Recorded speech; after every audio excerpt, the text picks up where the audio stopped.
On today's Coaching Coordinator podcast, we talk about the art of branding and how it really needs to be something that is driven by your culture and not the other way around. Everybody today has become great at branding. They have great social media, all kinds of awesome graphics, but there still has to be something behind that, and that's where culture comes in. And joining me to discuss that today are co-hosts of the Culture Classroom podcast. Both of them are coaches at the high school level. John Weaver is the Director of Athletic Advancement and is the receivers coach for three-time state champion Madison Ridgeland Academy in Mississippi.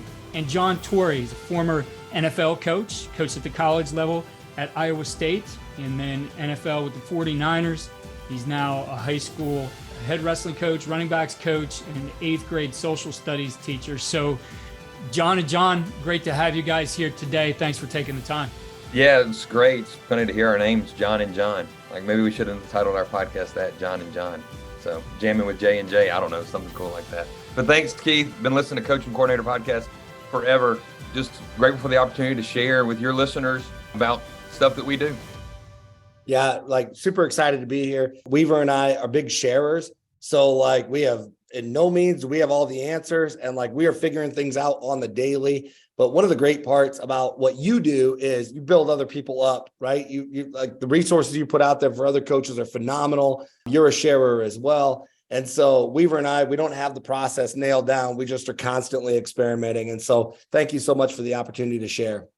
Absolutely. So the idea here, we're talking about branding today. And, John, I shared a clip from his course that's on CoachTube and creating an identity for your position group. And I think he just does an excellent job with it. He really understands it. It's a big part of his day job at MRA. And, what I said, though, was that there has to be something more behind it. And so before we get going, I guess just your thoughts on that general topic, culture and branding. And John Torrey, we'll start with you.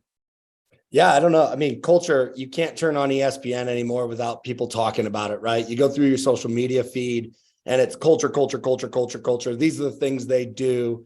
And so it's huge, like the buzzword, right? What makes culture, though, interesting to me is that, one, it can't be replicated.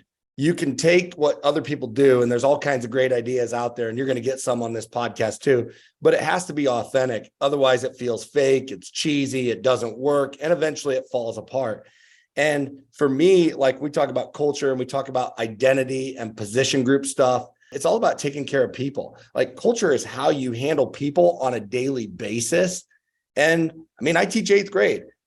There is no one that experiences more ups and downs in a day than the average 8th grader, right? So you're going to see that. And I have very few problems in my classroom, not because I'm the world's best teacher, not because I have it all figured out, but just because it's all how we handle people. And so when we talk about identity and position group, that's what I think about. What are you doing on a daily basis to handle people? I'll echo that. I knew when going into being a coach and all that stuff that you needed to have something more than the person that was just in the jersey. You had to grab their heart. You had to capture them. You had to do things that would get them involved. And the more you hear the word culture and then you hear intentional, I think the word intentional is overused and underutilized. It's just like a word that people just throw out. It's intentional culture. Well, you have to work at it.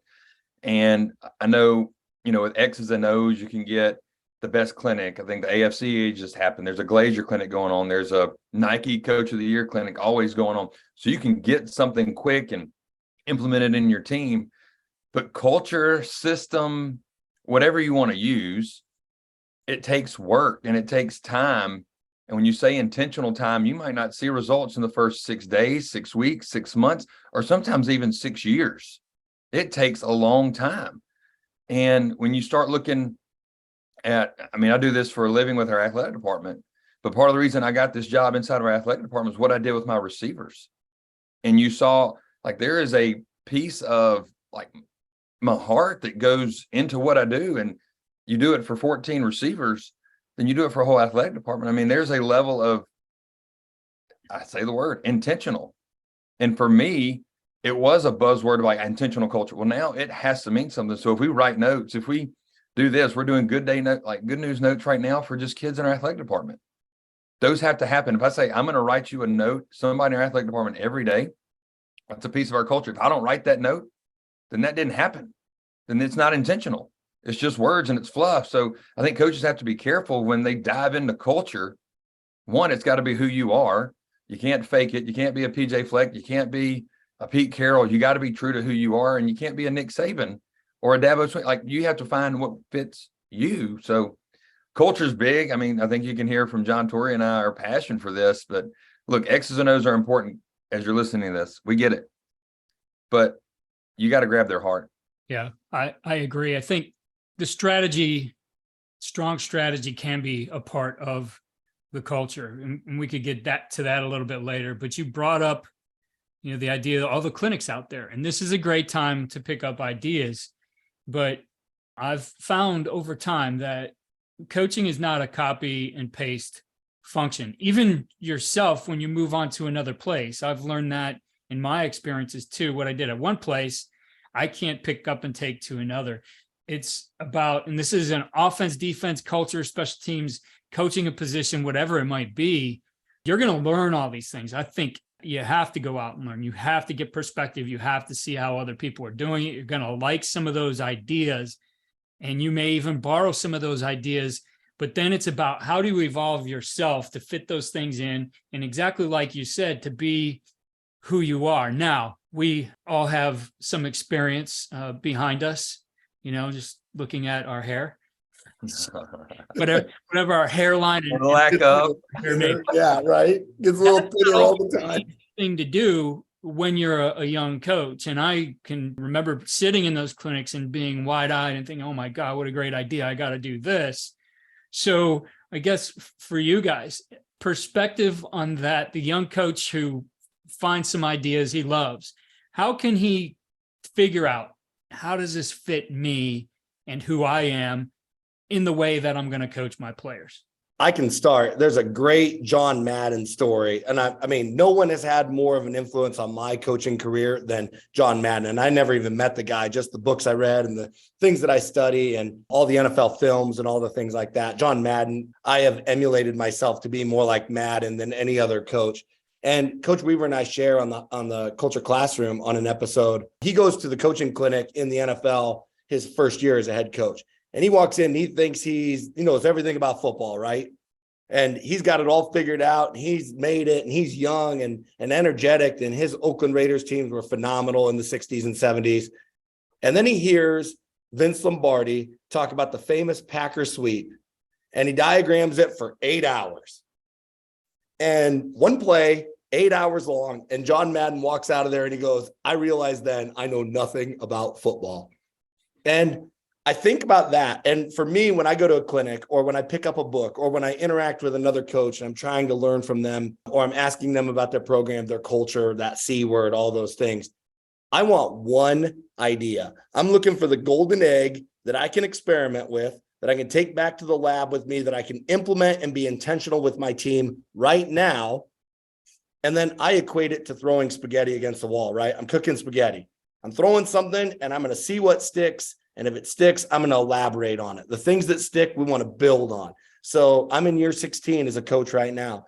I wish I could go back and coach the way I do right now with my year one coaching, right? With my teams in year one, because I've found things that stick and I'm way better in year 16 than I am in year one. We can't go back, but find the things that stick. Find one thing that sticks and expound on that. That's a great example there.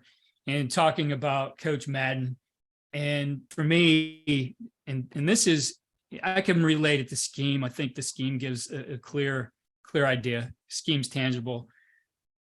Anytime I wanted to learn something in this game, and not quite sure what led me into doing it this way, I've just always done it this way. But whether that be, there's a time when I wanted to learn the fly sweep / jet sweep. And so it was going out to, a couple guys who saw multiple clinics. I could think of a guy by the name of Glenn McNew, who was in Morgantown and a state champion there. And then reaching out to Mark Speckman, Mark Speckman sent me a VHS tape. So that explains how long ago that was, to just get some of those multiple perspectives. I wanted to learn the zone running game, especially the outside zone play. Went and sat down with guys at multiple levels and I had like a 4-inch binder of every article I could find and notes I took on videos, like all this information that then I took and we synthesized, and with my coaches, where do we want to go with this and how does it fit for us? And little things like, I learned a stretch play really close to the version of what we used was here in Ohio, Strongsville, Ohio, with Russ Jakes, who Russ had been a coordinator at Wisconsin at the college level and was doing a great job with this at high school. And, when they ran must have been their dive play. Yeah, it was their dive play. And we ran a fullback zone dive, great for us. Then they would carry out an option fake. And I said, well, we're never going to run option. So why would we do this? And so it took us figuring out, okay, how can we make this ours? And it has to fit, right? And that really then became an idea how we fit it together. Did it with 4 verticals, did it with our leadership program. It was never one source for me. It was multiple sources. And I would suggest that that's a way, if you're a young coach, don't take that great idea, find more things like it. And then I think as you do that, you start to figure out, this is kind of who I am with this. This is how it fits what I believe. I'm big into starting small. When I was starting to outline who the ARB was, I looked into PJ Fleck, not just because of the type of hair we both had, but I looked into he had 270 definitions inside of his athletic department. In his whole football program, I was like, I remember when I was in 8th grade English, I didn't like vocabulary words. So that was a turnoff for me. So I didn't want this long, elaborate type deal. The other thing is I think you have to know your why and your how as a coach of who am I going to be? And everybody's a what, workers are what, ants are what, right? But knowing your how and your why kind of lets you set up to, am I going to be a transparent coach that pours into my kids to let them a little bit into my life and share, or am I going to be closed off? I'm going to have this stone wall and they're not, I'm coach, they're athlete, and that's it. That's as far as I'm going to let them go. So I think if you're a young coach, when you start looking at, hey, who do I want to be like? Pete Carroll, PJ Fleck, Nick Saban, whoever, Bob Wager, who's now with Nebraska. I mean, unbelievable story with him. Go Big Red. So I think as long as you're transparent with yourself and not translucent, and you know your why and your how as a young coach, of there's a reason you got in this game. And a lot of people will say, oh, I didn't get it in it for the money. You wouldn't do this for free.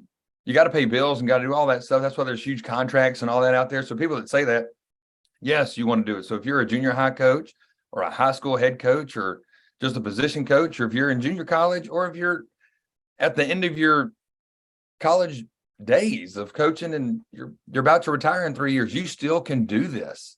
For me, the C word also gets convoluted a little bit, that it's rainbows and unicorns, and we can talk about this and it's soft and this, or that's that soft coaching. It's far from that. And there's a speech that was told to us, to our team 2 years ago by our pastor, and it was, the whole thing of it was high truth, high love. And I think if you operate your culture out of high truth and high love, and we have an episode with that, and we have a quadrant that we came up with: high truth, high love, low truth, low love, high truth, and how it all goes into it.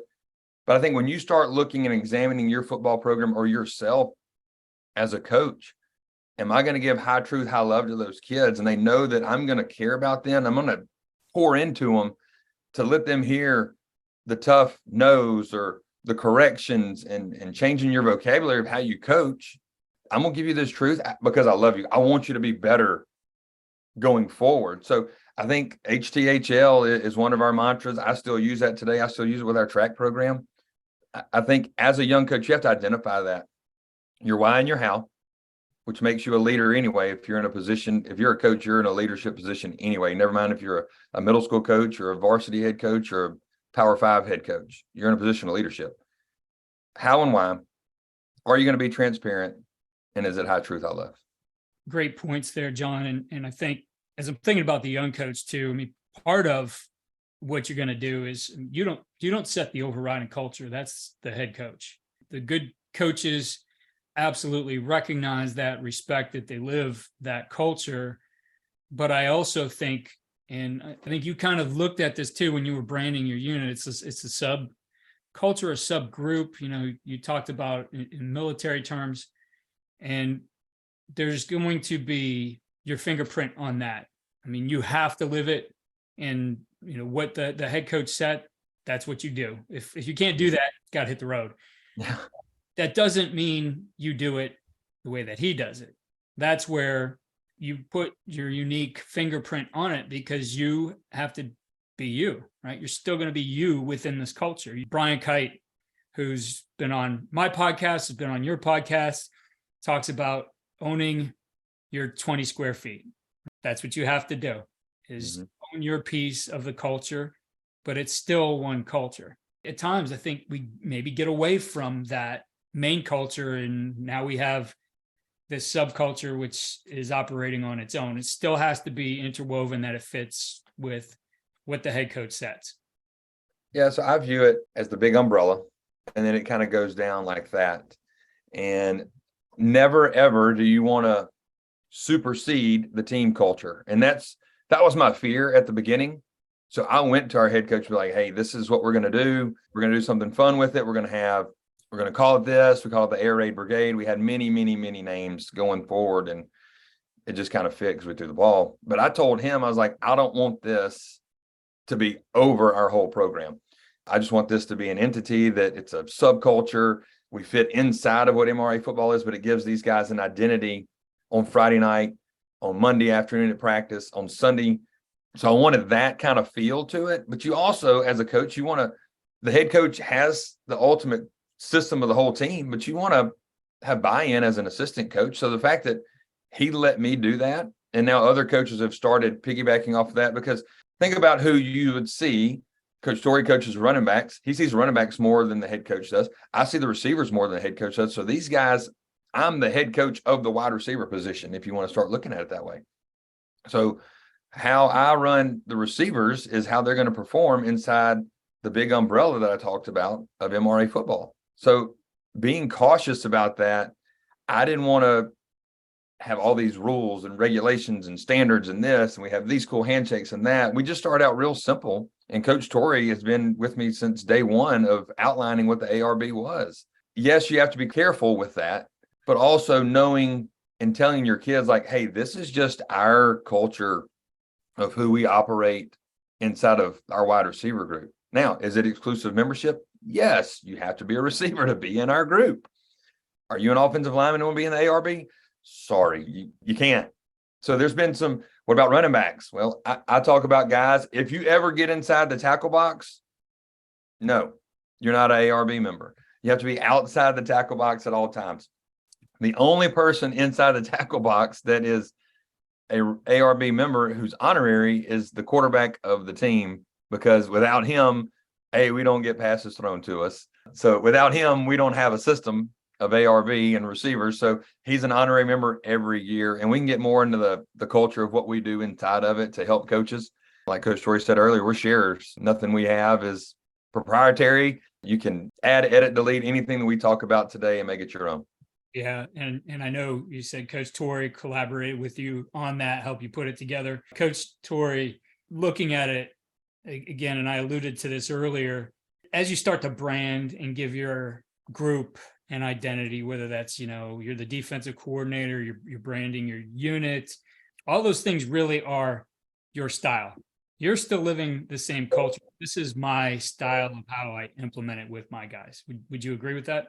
Absolutely. There's just a couple of things here, and Weaver does a great job of this, probably better than anyone else that I know. And I've gotten so much better in the 5 years that he and I've talked and shared and built things from the ground up. And it's a slippery slope, because the more you brand yourself, the more you distance yourself also, so culture can be used on your behalf. And then that branding can also bite you in the butt a little bit. I'm reading Bronco Mendenhall's book right now about 5 strategies to make practice better. And he talks about when he left New Mexico to go to BYU, he looks over on that was the circle game for him that year, right? Like, can't wait till we play New Mexico. Can't wait to go interact with former players, other guys that I was on staff with. And then kickoff came, and they used to put their hands in the air on kickoff, and they had like some sayings and things, and they start using that. They're still doing that at New Mexico, and they're kind of looking Broncos way. And it's like, oh man, yeah, like I had to let that go, right? So the more intentional you are with things, it can also be used against you. And my warning to other people looking to align is, one, you need to expect jealousy from other people, right? You need to expect that there's going to be some internal conflict because your group is so strong. And how you resolve that conflict, that's ultimately what's going to decide whether your culture is healthy or not. But I agree. I think that I agree with Weaver, and we've talked about this a lot. Like, your identity has to be exclusive.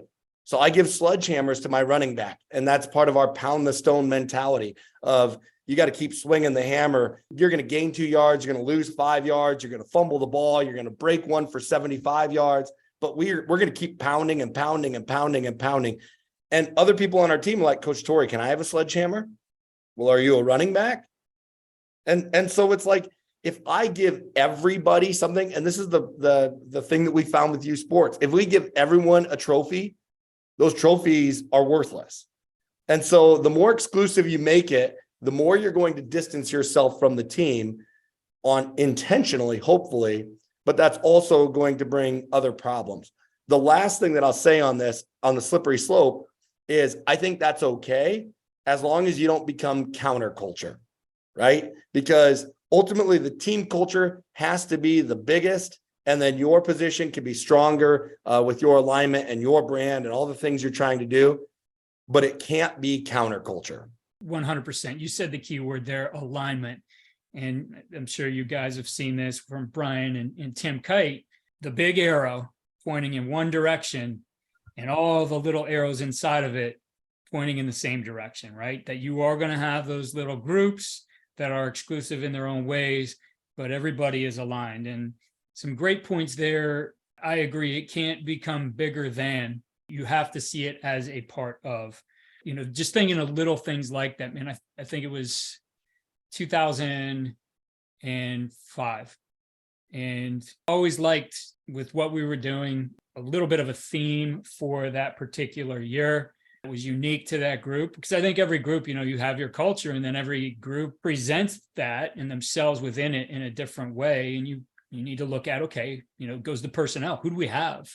And what are these guys about now that we can make sure we fit in and align? And back at that time, everybody was doing the rubber wristbands, and, with a saying on that, I thought that's overdone. What could we do that's cool that we can afford here? And so we went with dog tags.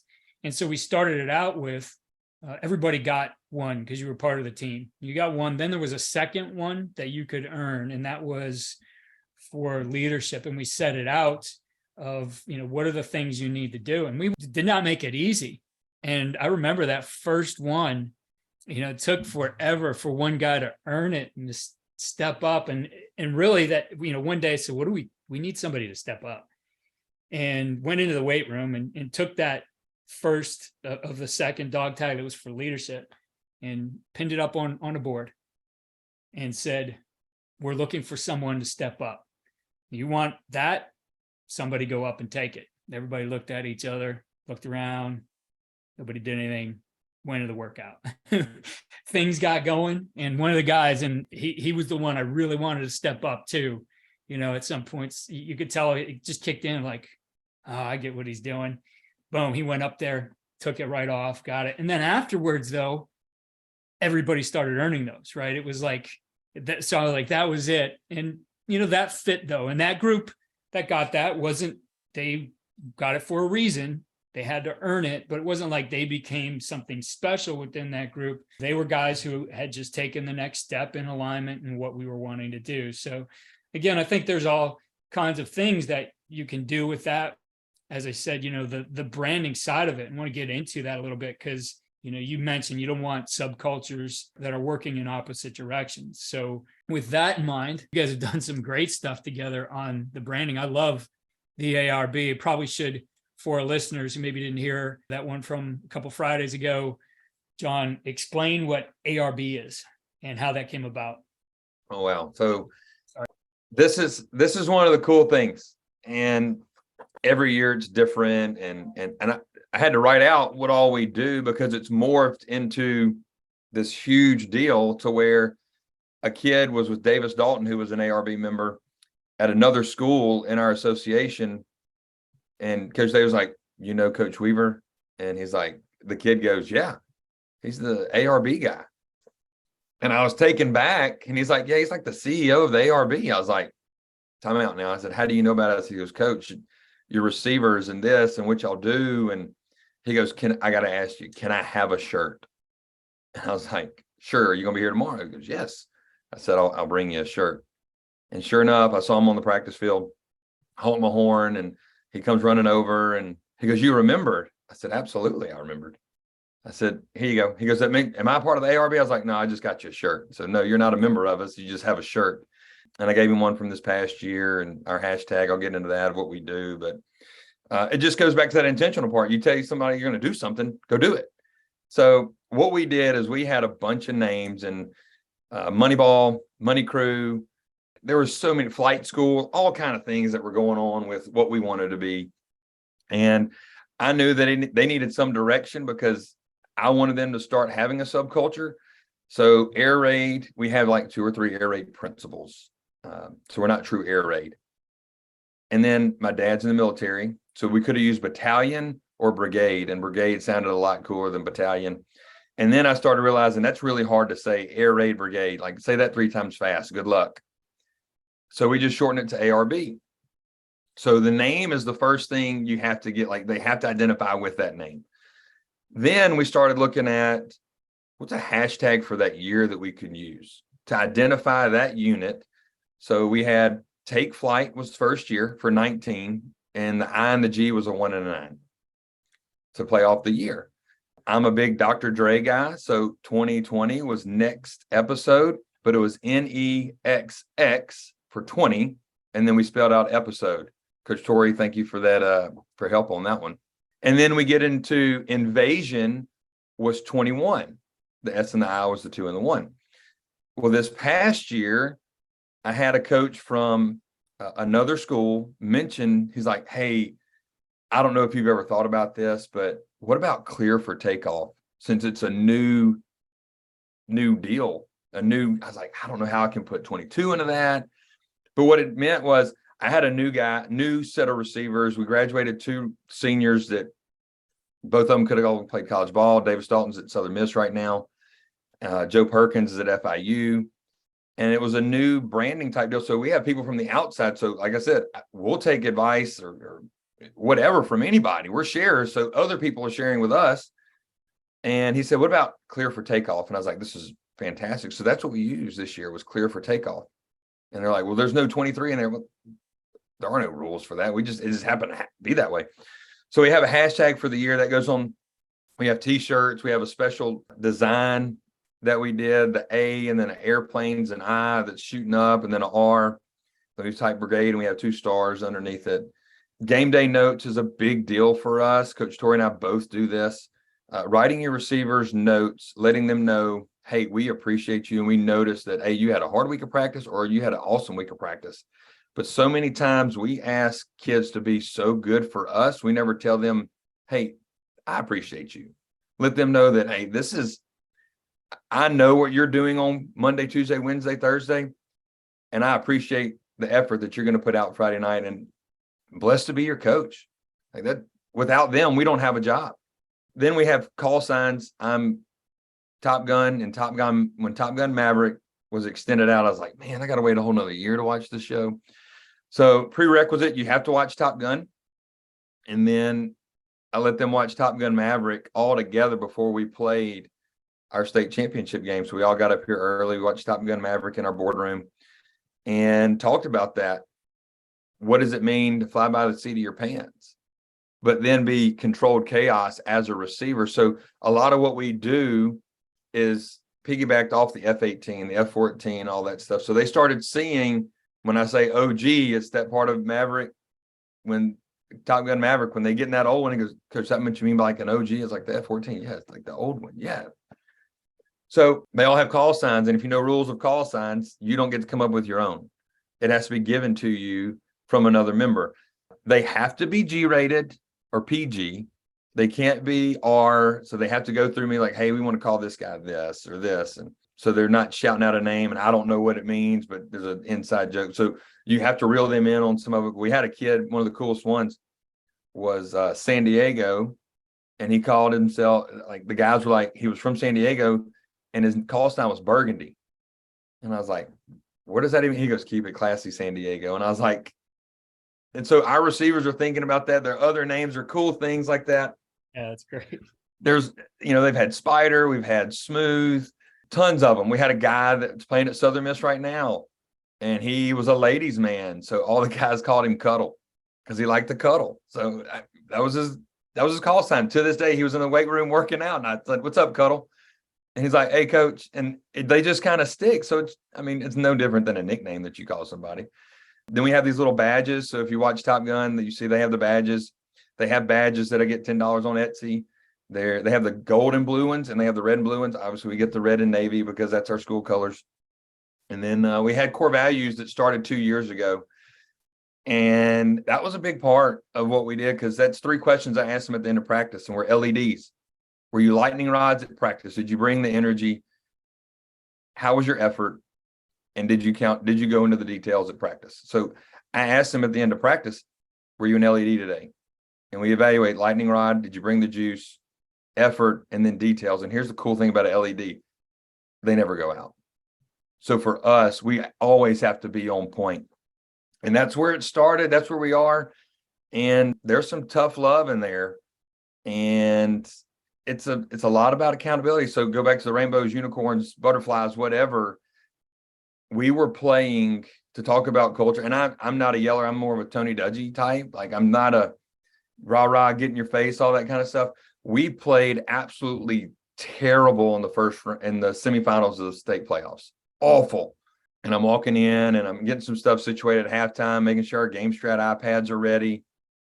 And I walk in and our assistant receiver coach comes in and he's like, Coach Davis is looking for you. And I said, all right, hold on. I'm walking in, I have my headset and I have my jacket on because it's a cold night. And he goes, what do you think about the first half? And I walk right past him, take off the jacket, take my headset, and I go nuts. And I said, if I accept mediocrity, and I started going off, I said, then we're okay, but I'm not, and we're bigger than this. We're better than this as a unit. And I mean, we had I swear it's like 15 drop balls. It was awful. And after the game, some of the sophomore receivers were like, Coach, we've never seen you like that. And I was like, guys, I have sides to me that I coach with all the time. I said, but if I accepted you for that to be the standard of our receiver unit, then I'm doing you a disservice. So are there times that you need to yell? Yes. Are there times you need to crawl some butt? Absolutely. But they know back to that high truth, high love. And they also knew that was our core value. Like we have to be on point. Are there things that you're going to mess up? Yes, we can control the effort, the details and all that stuff. The lightning rod, you can bring in the juice, but I think that's the part of it to where there is a standard set inside of our wide receiver room that if you're not meeting that standard, I'm fixing to call you out because my call sign given to me by Rafe Vincent, who's at Ole Miss, is pilot. And I don't know about you, but if you're the pilot, you're leading the whole thing. Like a co-pilot, yeah, you're sitting in the back like Goose. But if you're the pilot, you're running the whole thing. And if I accepted that in the semifinal game, then if I didn't go in and say anything, then all of our stuff that we've talked about was junk. And it didn't mean anything. So it's fun for me. Our new guys come in and they're like, when am I getting my call sign? I was like, whenever somebody gives you one. Like there's no timetable on that. Whenever somebody gives you some. Probably when you mess up and do something stupid, you'll get your call sign off of that. Right. But it's fun. It's enjoyable. And our head coach backs it up. We got our shirts this year and he gets one. I mean, he's the head honcho. So with that, if he don't call a pass play, then we don't get to catch a ball. So you said this now is something that the other position groups are doing too? Mm-hmm. So our offensive line is the trench mob. Our D coordinator runs our secondary as well. And I'm trying to get 2-on-2 is called as a dogfight. We do 2-on-2 and 7-on-7, call it dogfight. Working on stuff like that. So goes back to what Coach Torrey said. You have some coaches that are going to be all in on it, and other ones are going to be all in on X's and O's. It's just whatever fits you. So go back to, it has to be you. So if this is not in you, then don't do it, because the kids are going to be able to see right through it. But our offensive line has kind of catered to that. The trench mob is what he started, Kenny Williams, and it's developing, but it's not going to go at the pace that anybody wants to go to except him, because he's going to be the driver of that culture, of that unit. So if you're listening to this and you're still hanging on, there's a piece of it that you have to feel comfortable with. If it feels like work to you, then don't do it. If a game day note is work to you, writing it and giving it to it, then don't write a game day note. If you don't want to take the time to come up with hashtags, then don't. This has to be enjoyable. And that's what I'm saying. Like, I love it because the X's and O's, and we're about to go to Glacier in February, and it makes the world go round, because yes, I love ball. That's why I'm in it for 18 years. But pouring into these kids, and we have a jersey legacy of like, what's their favorite thing? And then once a call sign is used, you can't repeat it. Nobody from Top Gun can be used. I mean, there's so many layers to this. Like, I think Shrek has, like, onions have layers, ogres have layers. Like, there's so many layers to the ARB now in year 5. Yeah, well, and it's evolved, but you lead it. And I think you said something important there, and we've already said this before. It has to be you. It's not a copy and paste. So someone sitting out there, love this idea, maybe it sparks something. Tailor it to who you are. John Torrey, you've sat alongside Coach Weaver in this process and helped collaborate on this thing, helped him develop things, obviously had ideas, questions, etc. I guess your advice or pointers or coaching points for doing something like this. I think find someone outside your organization to share with, right? Because that's what Weaver's my best resource. And I've got a handful of 5 or 6 people outside of our program who don't necessarily, I mean, Weaver's 800 miles from me, right? Like, we've never even met in person. So we just talk on the phone all the dang time. So we talk about being purple cows. It's a Seth Godin thing. Like, if you see a black cow, there's nothing. And I grew up on a farm, so this like tugs at my heartstrings. Like, we were a dairy farm. If you see a Holstein, if you see a brown cow, that doesn't catch your eye. But man, you go through a field and there's a purple cow. It's like, I'm going to stop and I'm going to gooseneck out my window and, slow down. And what the heck was that? Like, so find people that are like you, be a purple cow for your organization. And then find someone outside your organization who you can bounce ideas with, who can be an outside resource for you, who can spark the creativity process. Because what's great is Weaver's been doing the ARB for a long time, but the call signs are relatively new. The hashtag is relatively new. Like, he's going to do things in 5 years that we don't even know about yet, because there's that evolution that's essential for any kind of strength in your program.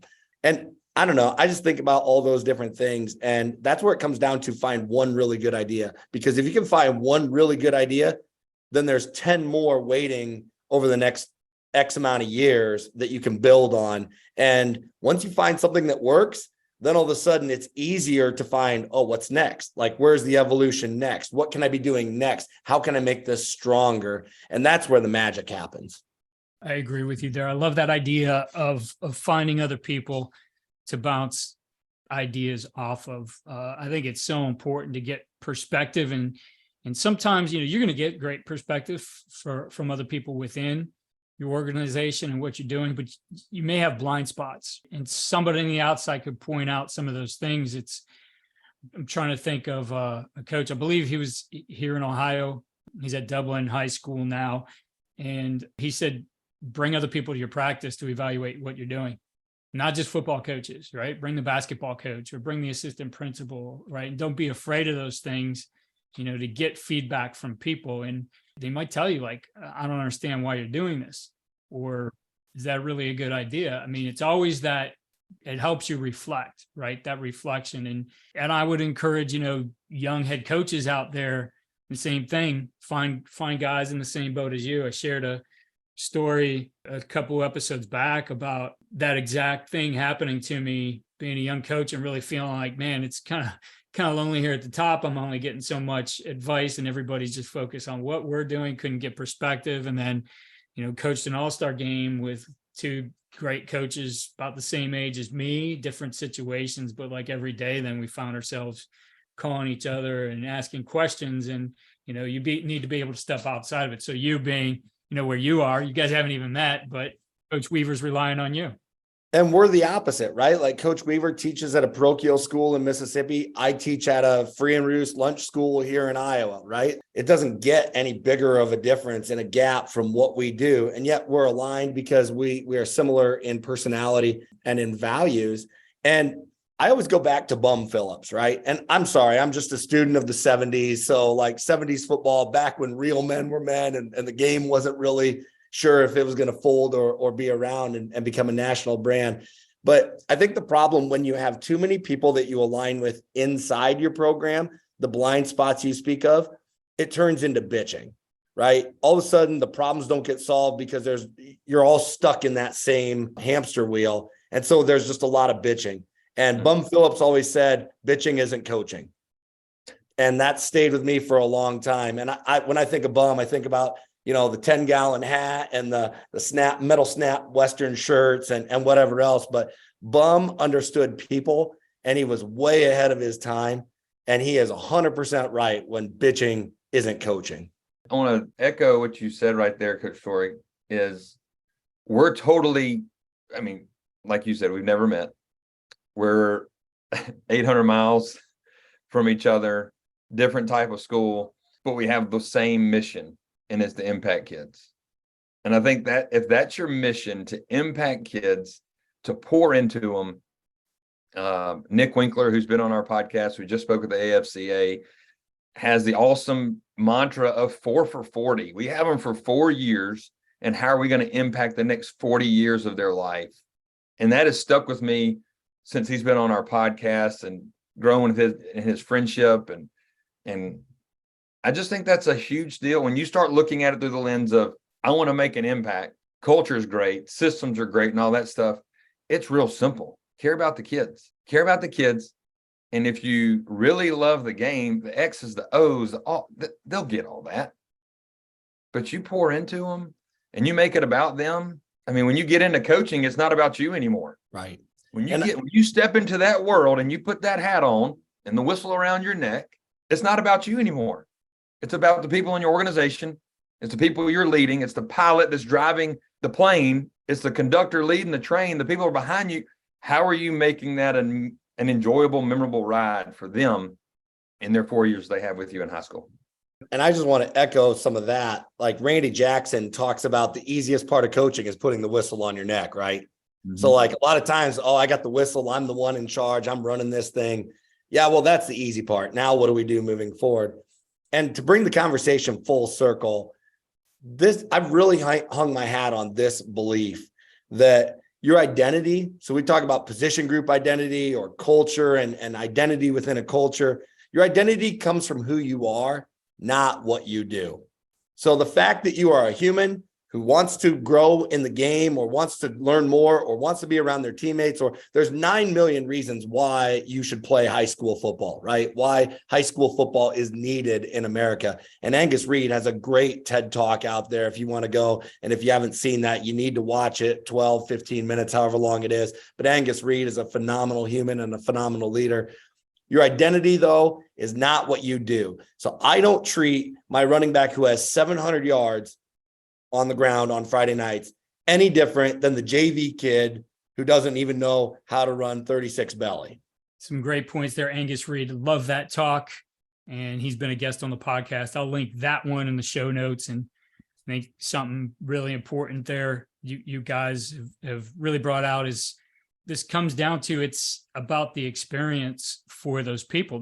What are the outcomes? What's the experience that you are creating? And I think you can look back on your careers and think, man, I did not create a great experience for that kid, right? Well, that's also your culture, right? That is really it. That's the part I think, if you want to step back and reflect, if you've had a tough day, if there's a guy on your team and your position group that maybe you're not meshing with, I think if you go to that, what experience am I creating for this kid? And you'll start to figure out where you're missing and where the issues are on both sides of it. I mean, it's a two-way street. It doesn't just, do this for me. That's not what coaching's about. But I think, if you could reflect on some of those things and what is this experience I'm creating for this kid? And when you say the kid too, I mean, that extends whatever's happening to that kid, whether you like it or not. I mean, it's happening to his family as well. Right. So you think about that, though, you have a bunch of people leaving your program with great experiences beyond whatever the win-loss column shows, then people in your community are going to buy into that as well. And when you have those up and down years, maybe a little bit, there's still those positive things you're building on. That equals longevity too. So, but overall, the most important thing is to create great experiences for your people in the way that you do things. So, whether it's a cool way to brand your unit or, whatever offensive system you might be choosing and thinking about how the people fit into it, it always comes down to that. Woody Hayes, you win with people. That's what it's all about. Yeah, I'm as long as I'm coaching, I'm going to have the ARV. As long as the game is evolving and we're still throwing vertical passes, we'll catch balls and stuff like that. But I think it goes back and even I just started when you started talking about that, like, and how we coach. It's how you coach kids. Is if you're intentional, the word again, and it's not just a buzzword that you really pour into your student athletes, is your coaching will change because your perspective and how you look at how they perform. So for receivers, it's real simple. If they drop a ball, tell them to catch a ball, right? Never in the last 3 years have I told a kid to catch a ball because it's like a pitcher telling him to throw strikes. That's what they're supposed to do. So there's a coaching point in that. So you take our core values. Hey, how was your effort on that route? Did you concentrate on the details? Did you catch, instead of with your eyes with the ball, we use nose to the ball. Key words that they know that I can still coach them where it's not fire and brimstone, catch the ball, do this, do that. It's how you coach them. And they start, I think it's, you always hear that how a head coach goes, their kids kind of go, and like the kids of that team follow the leadership of the head coach. Well, same thing with your unit. I never want my guys too high or too low. And I think with me being even keel and then having those outbursts when they're needed, it doesn't become noise. So I think a lot of times coaches, they start yelling and all that. It becomes white noise to them, like, oh, here we go again. Versus when you have something to say and you are impeccable with your words and how you choose them and the words that come out of your mouth. Because I go back and I use my daughter, for example, the old thing, sticks and stones may break my bones, but words never hurt. I can't think of any more time when this is so wrong now in today's world. Words hurt more than throwing a rock at somebody because of the psychology that goes with the game now. Well, so how you coach them and how you pour into them also translates to how you coach. So if you don't live the life, and Coach Torrey and I talk about this all the time, this is easy for us to dive into because it's the life we live. It's not fake, and kids are the first ones to spot a fake. Go ahead, Coach Torrey. Yeah, I'll just piggyback on that. And it's like there's a key that's changed my coaching, right? In the last 5 years, and that is I am okay getting the second to last word, right? Like I don't need the last word. And I think a lot of times coaches need that last word where you're going to listen to me because, or I've been there and I know, and you need to, yeah, all that might be true. But in the moment, and we talk about staying green, staying positive, not being red, like they're not ready for it. So there's a lot of times where our running back will come off the field after a third down play when we're punt teams out there, and I run special teams on Friday night too. So I send the punt team out, running back runs off the field because he has one play of rest before he's got to go back out and be a linebacker, and he'll be like, not now, Coach Torrey. And if you looked at it from the sense, if all you saw about our relationship was Friday night from the stands on that third down transition, it looks like we have an awful relationship. But all he's telling me is, I don't want to listen to you right now. I will listen to you later. I'm not in the mood because I've got a short turnaround and I got to go back out and there's more work to do. So that's another advice. If you want to build relationships with kids, if you want to be better with people, get used to having the second to last word. Yeah, we had a mom take a picture from the stands, and it was our first game of this season with a new group who had tons of questions. We had a guy that started, but he's at a new position out wide instead of the slot. We had a guy that played defense that is now our slot receiver. We have another guy who had been on the team for 3 years. His brother was a starting quarterback, was really good, and he's just now getting his start. And so they're green around the gills. And she took a picture of us on the sideline. It's all three of them talking to me. And I put out there for coaches for kind of that same thought. The second, it said, it's okay sometimes just to listen. And I think that's what you were just saying too. Like we're so eager to get the last word and tell them, do this because I said so, versus what are your concerns? And listen. I mean, God gave us 2 ears and 1 mouth. So just listen to them and then form your answer. Or even does it need an answer? Sometimes you just need to be there and listen to them because they've had a hard day. It's crap at home. There's stuff with their job. Maybe their girlfriend's cheating on them or something. You never know what goes on in the world of a 16, 17, 18-year-old's life. And sometimes they don't want you to have an answer. They just want you to open up your ears and listen to them. So for young coaches, for old coaches, for whatever, if you're still hanging on to us into this podcast, just listen sometimes.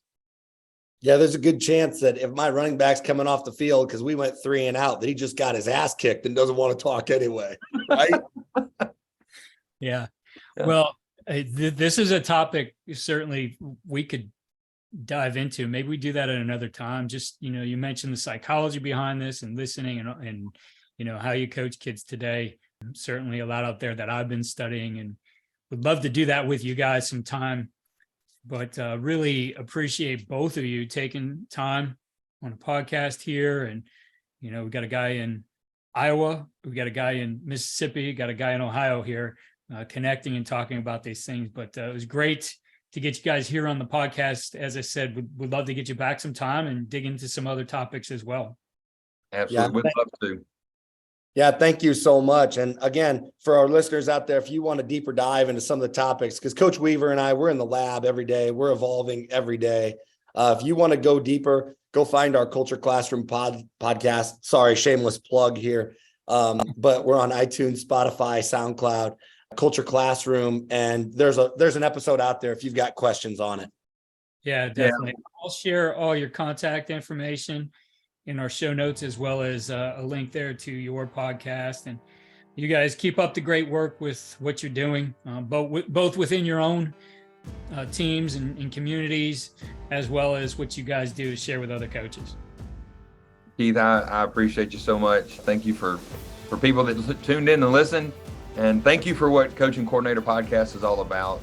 As we said in the very first part of the show, we're all sharers, and the amount of information that you share with the coaching community, man, it is priceless. And just thank you for all that you do for coaches around this country. Keep putting out elite products because it's amazing. Thank you, guys. I appreciate that.